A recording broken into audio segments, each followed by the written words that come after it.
Երևանը գոռում է օգնեք ինձ, գթեք են բժշկին, ով որ կօգնի ինձ, խնդրում եմ։ 2023 թվականից սկսած, երբ սկսեցինք փողոցներով ծառերը հնձել եւ այս կարիկատուրաները տնկել, մենք անում ենք ուղիղ հակառակը, այսինքն միլիոններ ենք ներդնում, որ մեր բնակչության առողջությունը լինի ավելի վատ, մենք լինենք ավելի անպաշտպան, իսկ դրա համար պետք են մասնագետներ, որոնք որ բնակչությանը եւ քաղաքապետարանին, քաղաքապետին կբերեն գիտահեն փաստերով կապացուցեն, որ այս ծառի սաղարթը չի կարող փոխարինել դիմացի ծառի սաղարթին։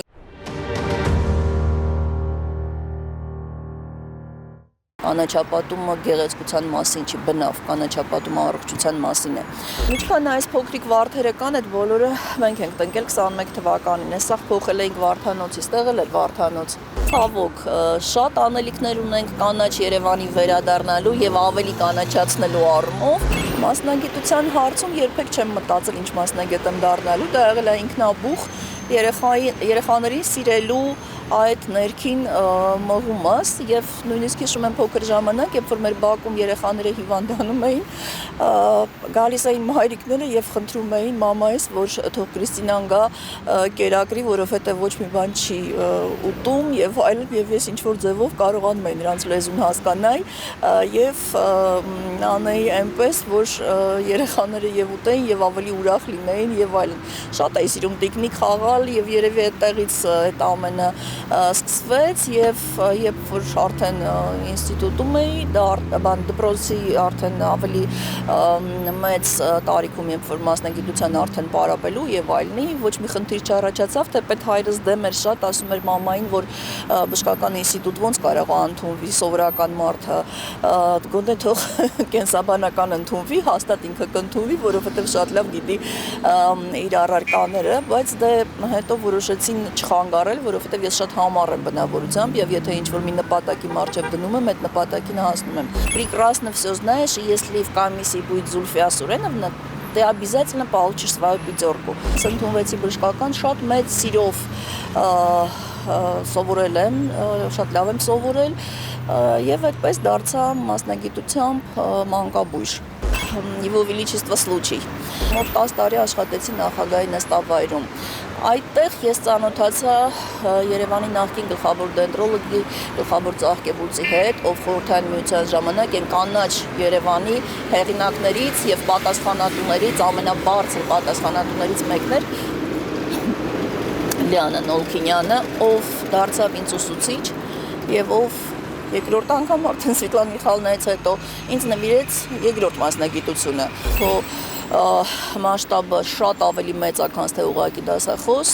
կլինես դասախոս բժշկականում, կընդունվես բժշկական աշխատանքի, բայց ավելի լավ է նաև մենք ստեղծենք բժշկականում կանաչապատման եւ բարեկարգման բաժին, ընդունի գյուղատնտեսների, բանվորների եւ մենք ունենանք մեր սեփականը եւ մեր բոլոր ինֆրաստրուկտուրաները, որոնք պատկանում են բժշկականից, նրանք շատ են բժշկականի տարածք ամբողջությամբ, նաև հարակից փողոցներն ենք մենք այն ժամանակ ինքներս խնամում, Հերացի համալսարանական հիվանդանոցը, Մուրացյան համալսարանական հիվանդանոցը, Զայթուն հանրակացարանը, ստոմատոլոգիական պոլիկլինիկաներ ունենք, ես բոլորը լինելով ուղղակի սովորական բժիշկ, ես կօգնեմ 10-ին, իսկ այսպես ես կօգնեմ ամբողջ բնակչությանը։ Երբ որ դու ընտրում ես մասնագիտություն եւ երբ որ դու իրականում այդ մասնագետն ես, այլ ոչ թե ինչ որ մի պահի հուզվեցիր, որոշեցիր դառնաս այդ մասնագետը եւ այդ գործը անես, դու կարաս ինչ որ կեսից հուզվես, բայց սա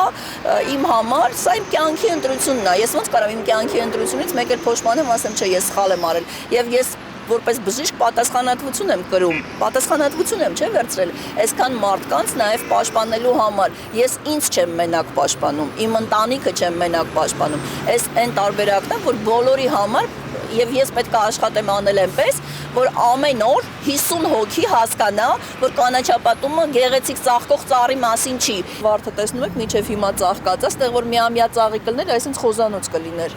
Ու կմնարը տենց մինչև մայիսի վերջ։ Ու հետո ամեն տարի պետքա տնկեինք։ Իսկ ես մի անգամ տնկում եք 20-25 տարի իրանք իրանց տեղում աշխատում են։ Ջրի նկատմամբ պահանջկոտ չեն, շները չեն մտնում, որովհետև ծակում է։ Վարդը Երևանի ծաղիկն է, ոնց որ Ամստերդամի ծաղիկը կակաչն է, այտենց Երևանի բրենդը միշտ Վարդն է, որտեղ Վարդը արևի ծաղիկ է, Երևանն էլ արևի քաղաք է։ Բոլոր բաները մի կետում բան լինեն, հավաքվեն եւ բնապահպանական, եւ հանրային առողջության, եւ բույսերի համակեցության, այտենց դառնում է բնակոչվում մասնագիտություն։ Այլ ոչ թե սիրողական մակարդակ, ես սիրում եմ այս բույսը, բերում եմ այդ բույսն, ես սիրում եմ սակուրա, տնկում եմ սակուրա, մարդն էլ ստեղ արևից արևահարվում է, այստեղ մենք ունեինք հսկայական 3 ծառ, 3 մեծ թեղի, այն մեծ ծառից։ Կտրեցին, հիմա սա են տնկել, անցնելուց հաճելի է հուլիսին, որ 50 աստիճան է, դուք էլ այրվում եք, այդ է սիրողականի, մասնագիտականի տարբերությունը։ Ասեք, վայ, լավ է սակուրան ծաղկեց, հետո անկալոգիայի բուն, որտեղ արևը ուլտրամանուշակագույնն է քաղցկեղածին, ու հետո ասֆալտը ջերմանալու միջև 70 աստիճան եւ ձեզ ջերմային ստրեսի բերելու, արևահարվելու, արևային հարված ստանալու եւ տասնյակ այլ խնդիրներ։ Ամռան դուք ստեղ չեք նստի երբեք, իսկ որ ծառ լիներ կնստեիք։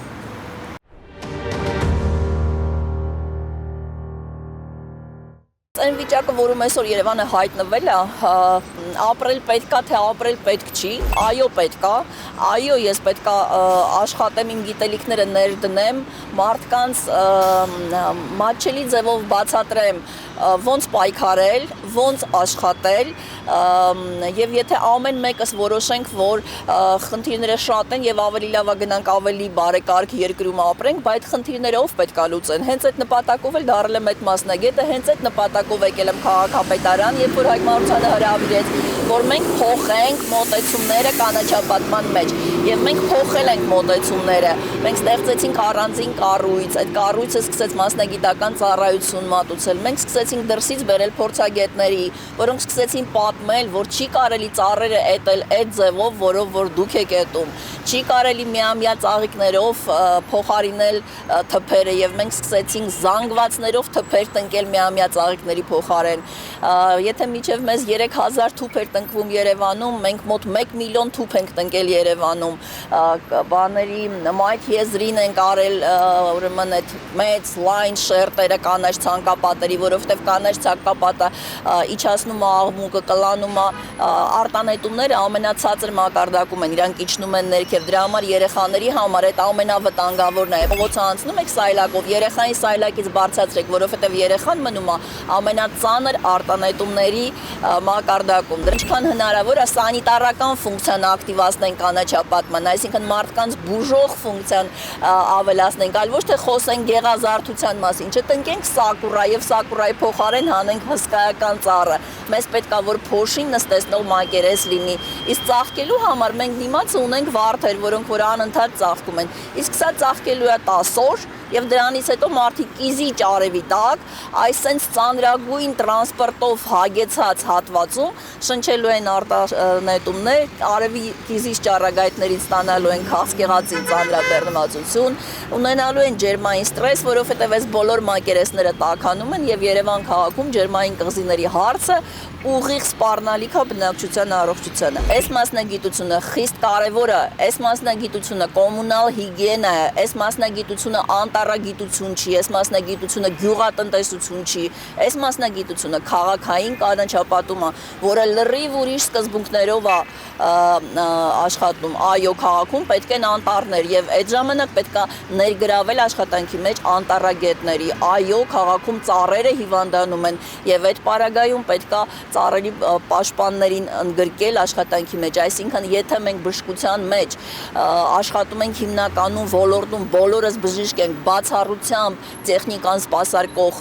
մասնագետների կամ կենսաֆիզիկոսների շատ քիչ խմբերի հետ, մենք այս մասնագիտության մեջ կանաչապատման մասին է խոսքը։ Աշխատում ենք կենսաբանների հետ, լանդշաֆտային ճարտարապետների հետ, լանդշաֆտային դիզայներների հետ, էնտոմոլոգների հետ, անտառագետների հետ, այսինքն շատ մեծ խմբով, բայց այս ամբողջ խմբի աշխատանքի նպատակը ո՞րն է։ Երևանը գեղեցկացնելը չի եւ ցանկացած քաղաք գեղեցկացնելը չի։ Նպատակը առողջ քաղաք ունենալն է, որովհետեւ կանաչապատումը գեղեցկության մասին չի, կանաչապատումը գործիք է, որ բնությունը տալիս է մարդկանց, որ կարողանան այս արհեստական միջավայրը, որտեղ բնության մեջ քաղաք հասկացում գոյություն չունի, այս արհեստական միջավայրը սարքեն մարդու համար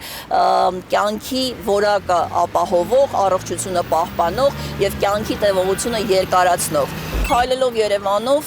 չի կարելի չհասկանալ, որ մենք օդի խնդիր ունենք, որովհետև նախապայմանները, որոնք դրա մասին խոսում են, հիմա նայում ենք դիմաց ամբողջությամբ ծխի մեջ է, մեքենաների շատ մեծ քանակ, չկարգավորված տրանսպորտային ռեֆորմ, հանքերի 30-ից ավել Երևան քաղաքում աշխատող, կանաչապատման 5 անգամ պակաս ապահովվածություն, բաց լանջեր, ջրային մակերեսների խիստ սակավություն, այսինքն տասնյակ խնդիրներ, չկանոնավորված շինարարություն, բոլոր այն գործոնները, որոնք բերում են օդի աղտոտվածությանը եւ ասել, որ Երևանում օդը շատ մաքուր է, ունենալով այդ սախ ցուցանիշները, որոնք որ աղտոտիչներ են իրականում հանդիսանում, պարզա, որ մասնագետի համար պարզից էլ պարզա։ Իսկ քաղաքով, որ քայլում եմ առաջինը ինչին եմ ուշադրություն դարձնում, այո, մասնագետի աչքը վարժված է եւ ամեն մասնագետ տեսնում է իր մասնագիտության բացը։ Առաջինը տեսնում եմ ոռնացող ծառեր, սխալ ձևավորած ծառեր, որոնք որ օգնություն են պահանջում, որովհետեւ դեռ մենք կարող ենք մեր ծառերին օգնել։ Ոչ թե հատել, այլ ծառերը բուժել, ինչպես մենք բուժեցինք թեղիները, կարգի հրավիրել սաղարթները, անել այնպես, որ ծառերը դեռ երկար տարիներ ծառայեն Երևանին, այլ ոչ թե մենք վերցնենք կտրենք եւ ասենք նորն ենք տնկելու եւ նորը միջև կաճի, ինչա լինելու այդ 20-30 տարին, որովհետեւ նորածին շունը դեռ մեծ կենթանի չի։ Փոքրիկ ծառի սաղար, բանը տնկին դեռ հասուն ծառ չի։ Նորածին մարդը դեռ հասուն մարդ չի, որը հանրօգուտ աշխատանք է կատարում հանուն իր սեփական պետությանը։ Դրա համար ժամանակ է պետք։ Այ մենք հիմա վերցրեցինք մեր քաղաքում, հնձեցինք 40-ից մինչև 60 տարեկան բոլոր մարդկանց եւ շատ ուրախացել ենք, որ քաղաքում թողել ենք 7 տարեկան փոքրիկ երեխաներին։ Իրանք շատ լավ երիտասարդ օրգանիզմներ են, առողջ են, իրանք գեղեցիկ են։ Այ մեր արդարացումը դա է մոտավորապես։ Եթե դու անես բոլոր ստանդարտները պահես, անպայման լինելու է գեղեցիկ, որտեղ ստանդարտի մեջ կա ծառերի սանիտարահիգիենիկ եւ դեկորատիվ էսթետիկ հատկանիշը, այսինքն փողոցում որ ծառերը պետք է լինեն, որոնք որ ավելի շատ սանիտարական ծառայություն են տալի։ Այգեպուրակային տարածքներում որ ծառերը պետք է լինեն, պետք է առաջի շերտով լինեն բարձր ծառերը, որոնք պաշտպանում են ոնց որ Սարյանի պուրակումը, մեծ սոսիները կան, բայց ներսի մասում արդեն կարեք ավելի ցածր ծառեր դնեք, ավելի ծաղկող ծառեր դնեք, տարբեր թփեր դնեք, վարդեր դնեք եւ այլն, ոնց որ մենք նաեւ դրել ենք Սարյանի արձանի կողքը։ Այսինքն այս սահմատացված գործողությունները, որ ծառը բունը կտրած է եւ պատվաստով սաղարթ է դրված, այդ ծառը չի կարա ունենա 25-30 մետր բարձրություն, նա ունենալու է ընդամենը 3-ից 5 մետր բարձրություն։ Դրան էլ համապատասխան սաղարթ եւ կան ծառեր, որոնք որ փողոցի համար են, կան ծառեր, որոնք այգիների համար են, նույնպես ինչպես ձեր զգեստապահարանը։ Դուք ունեք հագուստ, որով դուրս է գալի ձեր այգին մշակելու համար, ունեք հագուստ, որով գնում եք թատրոն, ունեք հագուստ, որով գնում եք աշխատանքի եւ այլն։ Հիմա դուք բալետի շորով դուրս եկեք ասֆալտ փռելու։ Մոտավորապես, եթե բերեմ մարդկային ընկալման իրականության մեջ, ծառերի նպատակային օգտագործումը, ֆունկցիոնալ կանաչապատումը կստացվի այդպիսի մի բան։ Մի հատ բան ասեմ քաղաքապետին։ Իշխանությունը դա մեծ պատասխանատվություն է եւ իշխանավորին իր շրջապատն է բարձրացնում եւ նույնն էլ կողքից այդ շրջապատն է էլի նորից անում։ Ինչքան ավելի շատ մասնագետներ լինեն եւ մասնագիտական աշխատանք անեն, միջազգային դաշտում հարգված մասնագետներ լինեն եւ օգնություն ցույց տան քաղաքապետին բոլոր ոլորտներում, այդքան ավելի լավ կլինի նրա աշխատանքը եւ ելնելով սրանից ուզում եմ ասեմ ուշադրություն դարձրեք այն մասնագետներին բոլոր ոլորտներում, որոնք որ ունեն միջազգային մեծ փորձ, հեղինակություն, այլ ոչ թե Երևանի պայմաններում ասում են, որ խորը հետը դա շատ լավ է եւ քայլում ես քաղաքում եւ տեսնում ես ոչ միտեղ սաղարթախի ծառ չկա։ Բոլոր փողոցները խցանված են եւ ինչ էլ մենք անում ենք, խնդիրը ավելի է խորանում, փոխանակ այդ խնդիրը լուծվի։ Այսինքն ձեզ ոչ ճիշտ ճանապարհով են տանում։ Չգիտեմ, միտումնավոր թե ոնց, դա արդեն թողում եմ ձեր ընտրությանը եւ ամենակարևորը բժշկության ոսկի օրենքը ասում է մի վնասիր։ Եթե չգիտես ոնց է պետք անել, ավելի լավ է ոչինչ չանես, քան թե անես ինչ-որ մի բան եւ վնասես 1.200.000 մարդկանց, որոնք որ ապրում են Երևան քաղաքում։ Բայց քաղաքապետը ի վերջո պետք է հասկանա, որ կոմունալ հիգիենան է որոշում եւ տալի այդ, որ ասում են սնիպով ոնց է, սամպինով ոնց է, այդ այդ ստանդարտները շնուկերը ձևավորելու համար շինարարական նորմերը եւ կանոնները եւ քաղաքաշինությունը իրականացնելու համար այդ բոլոր նորմատիվները կոմունալ հիգիենայով են սահմանված, որովհետեւ ամենը պետք է անել, որ ծառայես բնակչին։ Կանաչապատման մեջ բոլոր գիտնականները սպասարկում են հանրային առողջությունը։ Վերջնական նպատակը ո՞րն է։ Վերջնական նպատակը առողջ բնակիչն է, որ երջանիկ հաճույքով վայելում է այդ ամենը։ Ինչի չեն լսում, որովհետև ձեռնտու չի լսելը, որովհետև երբ որ ես բերում եմ եզրակացություններ, որը տալիս է Ֆրանսիայի լանդշաֆտային ճարտարապետության ասոցիացիայի նախագահն, ով ՅՈՒՆԵՍԿՕ-ի գիտխորհրդի անդամ է, երբ որ ես բերում եմ Քեմբրիջի համալսարանից եզրակացություն, Քավենդիշ լաբորատորիայից, որը աշխարհին տվել է 30 Նոբելյան մրցանակակիր, երբ որ ես բերում եմ ԱՊՀ տարածքում միակ ծառերի փորձագիտական կենտրոնի տնօրենի գիտությունների տեխնացու, ով եզակի մասնագետ է, եւ ես ամբողջ փաթեթը տալիս եմ, ինձ ասում են, որ ագրարային համալսարանի մեր դասախոսները, որոնք քաղաքապետարանում եւ կանաչապատման հողակում են աշխատում, իրանք ասում են, որ տենց ծառերը էտելը, գլուխները ծառերի կտրելը, ճյուղերը այլանդակելը, վերքերը, դա շատ նորավոճ մոտեցում է։ Մեր գիտնականներն էլ սա են ասում։ Դե ես էլ ասում եմ, միգուցե ժամանակն է, որ 3 դար հետ մնացած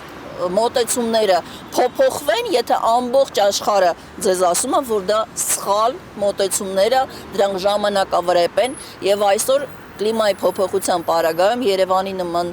ծանր կլիմա ունեցող, շոգ համար, չոր, բույսերի համար ծանրագույն պայմաններ ունեցող քաղաքում չի կարելի հասուն ծառերը հատել, այլ ամեն տերևի համար պետք է պայքարել։ Հասկանում եք, երբ որ խորհրդատուները խորհուրդ են տալիս ծառերը ոչ թե բուժել, այլ փողոցներով այդ ծառերը հնձել, հետո ասել, որ մենք կարիքավորներին որպես փայտ այդ ծառը տալիս ենք, դիտարկենք այլ կողմից, այսինքն բնապահպանական տեսանկյունից ծառը, որը ստեղծված է միջավայրը պաշտպանելու համար եւ մեր անվճար մեր կյանքի համար պայքարողներն են, մենք կտրում ենք ծառը, սարքում ենք նրան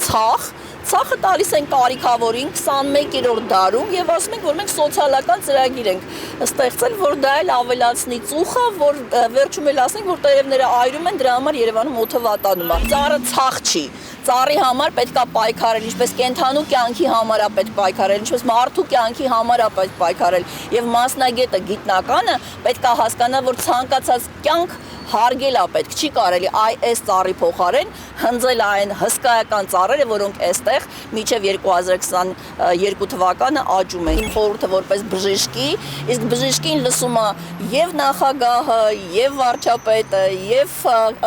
ազգային ժողովը, բոլորը եւ բոլոր պետություններում, որովհետեւ բժշկին չլսող ամենաթանկով է վճարում, ամենաթանկով եւ սթափվելու ժամանակն է։ Կարմիր գծերը բոլոր հատված են։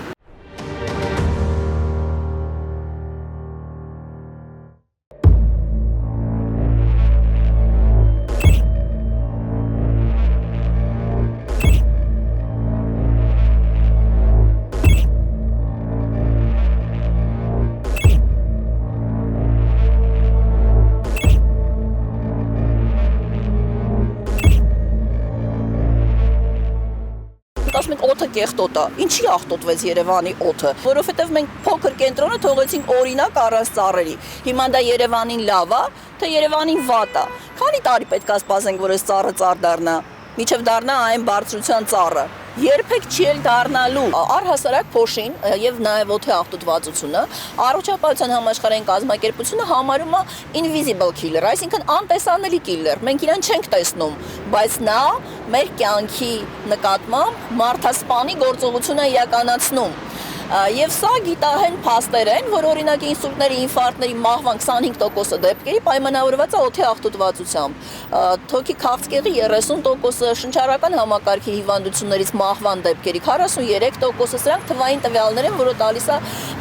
միջազգային կազմակերպությունը։ Երևանում փոշին տեսանելի է, փորձեք ձեր տանը փոշին չսրբել 3 օր։ Եվ այդտեղ դուք ձեր ստորագրությունը կարող եք դնել կահույքի վրա եւ շատ արտահայտիչ դա կտեսնեք։ Եվ ասել, որ ոչինչ չկա, չէ՞ որ մեր նաեւ բնապահպանության մոնիտորինգի կենտրոնը ունի չափիչ սարքեր, նրանք շատ սակավաթիվ են, մենք հիմա օրինակ Դիլիջանից տվյալ չենք կարողանում ստանալ, որովհետեւ չկա սարքը, որը կարող է չափել։ Եվ պետքա վերազինել, պետքա PM2.5 մասնիկները տեսնել, ամենափոքրիկ մասնիկներն են, որոնք ամենավտանգավորներն են։ Չափումներ անել եւ անում է չափումները, ասում է կենտրոնում եւ այստեղ հենց այս տարածքում Շենգավիթ նոր վարչական շրջաններում պարբերաբար նաեւ Առաբկիրում 2-ից 4 եւ ավել անգամ սահմանային թույլատրելի խտությունը բարձր է, այսինքն մենք ունենք այդ ցուցանիշները, որոնք չափվում են եւ մեզ ասում են, կան նաեւ սիրողական մակարդակի այդ IQ ինդեքսները, որ չափում են եւ այդտեղ մենք այս վերջին օրերը ունենք սարսափելի ցուցանիշներ։ Հիմա ուղղակի հարցը նրանում է կայանում, որ երեկոյան օրինակ 235 էր ցուցանիշը քաղաքապետարանի տվիչների վրա, այսինքն 235 դա նշանակում է օդը վտանգավոր է մեր համար, շատ անառողջ օդ ենք մենք շնչում, չշնչել չենք կարող։ Այսինքն մենք բոլորս պետք է հասկանանք, որ եթե իշխանությունը կարող է իր երեխային սև խավիարով կերակրել, ուրիշ օդ չի կարա բերի։ Այս Սուզանավում բոլորս միասին ենք եւ օր առաջ պետք է հասկանանք, երբ որ իմաստունին հարցնում են, ասում են երբ ծարտընկենք, ասում է 10 տարի առաջ արդեն տնկած պետք է լինեիք։ Այսինքն մենք ինչքան շուտ սկսենք, այդքան ավելի լավ։ Հիմա մենք անընդհատ օր ենք կորցնում, որովհետեւ չկան մասնագետներ։ Այո, բնությունը Աստծո արվեստն է։ Դա սերա ինքնին, նա միայն նվիրում է եւ մեզանից ոչինչ չի պահանջում, ոչինչ։ Եվ պետք է հասկանան, որ բնությունը ընտրողը ընտրում է ամեն ինչ, որովհետեւ բնությունը ունի իր ամենակարևոր օրենքը, ամենի հետ փոխկապակցված է։ Այսինքն չի կարելի բնության շղթայից մարդն էլ շղթայի մի մասն է,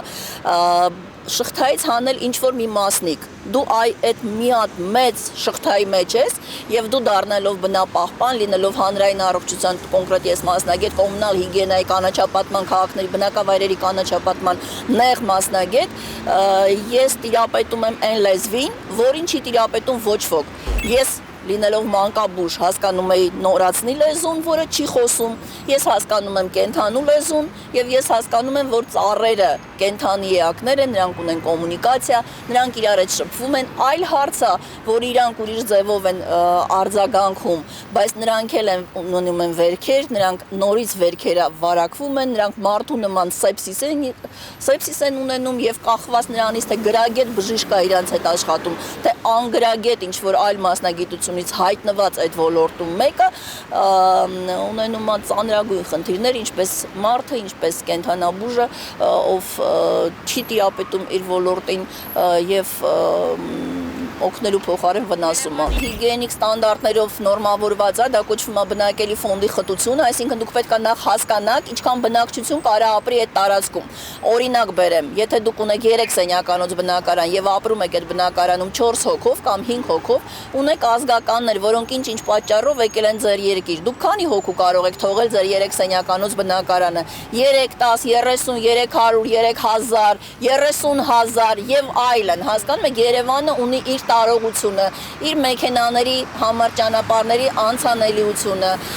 իր օդափոխության հնարավորությունները եւ տասնյակ այլ խնդիրներ, այսինքն մենք պետք է հասկանանք, որ Երևանը օրգանիզմ է։ Մենք չենք կարող այստեղ անենք այնքան շինարարություն, ինչքան մենք որոշեցինք։ Այդ ամենը գալիս է հենց բնակչության, սպասարկվող բնակչության համար նախատեսված պայմաններից։ Ինչքան մանկապարտեզ է պետք տվյալ շենքերը սպասարկելու համար, ինչքան դպրոցներ է պետք այդ ամենը անելու համար, ինչքան այգեպուրակային տարածքներ է պետք, բակային կանաչապատում է պետք եւ այլն։ Եթե մենք ուզում ենք գրագետ ճանապարհով գնանք, մենք այսպես պետք է սպասարկենք բնակչությանը, ոչ թե Երևանը դարձնենք շենքերի քաղաք։ Մենք սիրում ենք այո Երևանը, միանշանակ սիրում ենք, բայց մենք պետք է անցալենք նաեւ, որ սիրելը գեղեցիկ բառեր ասելու մասին չի։ Սիրելը հոգ տանելու մասին է եւ մեզ սիրող մարդիկ մեր մասին հոգ տանող մարդիկ են, որ դուք միշտ գիտեք, որ այդ մարդկանց ձեռքը միշտ ձեր կողքին է եւ ձեր թիկունքում այդ մարդիկ միշտ կանգնած են։ Դրա համար մենք էլ պետք է կանգնենք Երևանի թիկունքում եւ ինչքան կարողանանք օգնենք ամեն մեկը իր մասնագիտական դաշտում։ Մարդ, ով շատ սիրում է բնությունը, մարդկանց, երեխաներին, կենդանիներին եւ այդպես։ Եվ ամբողջ կյանքս նվիրել եմ ամենաթույլերին պաշտպանելուն։